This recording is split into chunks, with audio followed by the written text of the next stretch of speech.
Moses smites the rock. Exodus 17:1-7. Moses strikes the rock with his rod, and water comes forth. The Egyptians had been all destroyed. The Israelites went forward into the wilderness, and when they had been traveling 3 days, they were in distress for want of water. They did indeed find some at a place called Marah, but it was so bitter they could not drink it. So again they reproached Moses, as they had done when the Egyptians pursued them to the Red Sea, asking him what they were to do for drink. Then God bade him throw into the water a certain tree which he showed to him, and when Moses had done this, it became quite good to drink. In a few days after, the people were in want of food, and again they were angry with Moses and his brother Aaron, who was with him taking care of the Israelites. They said they wished they had stayed in Egypt, where they had enough to eat, for they had been brought into the wilderness only that they might die of hunger. Then Moses asked them why they murmured against him and Aaron, when it was God himself who had brought them out of Egypt.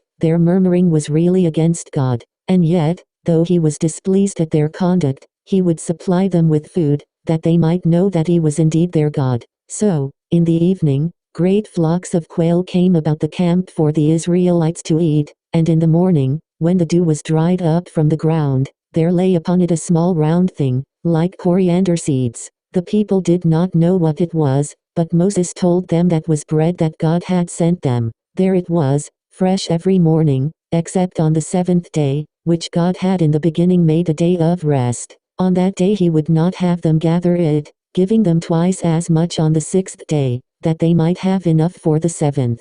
This was called manna, and when it was ground, like grain, they made bread of it. God gave it them for 40 years, till they came to the land of Canaan. But, though God had done so much for them, the children of Israel were a most ungrateful people. The very next time they wanted water, they were so angry with Moses that they were ready to kill him. Then Moses prayed to God to tell him what to do, and God bade him take some of the chiefs of the people, and go to a certain rock in Horeb, and strike it with his rod, and water should come out of it. So he took the men with him, and struck the rock, and water flowed abundantly.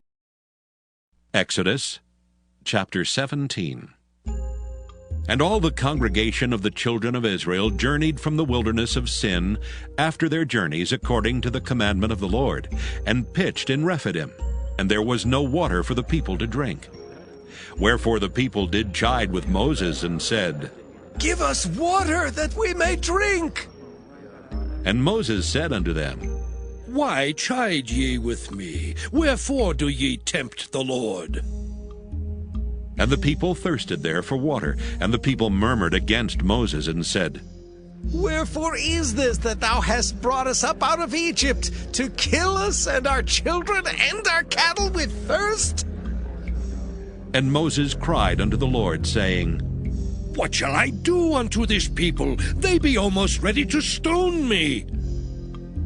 And the Lord said unto Moses, Go on before the people, and take with thee of the elders of Israel, and thy rod wherewith thou smotest the river, take in thine hand, and go.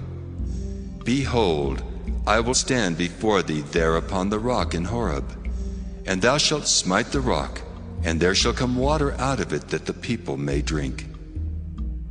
And Moses did so in the sight of the elders of Israel. And he called the name of the place Massah and Meribah, because of the chiding of the children of Israel, and because they tempted the Lord, saying, Is the Lord among us or not?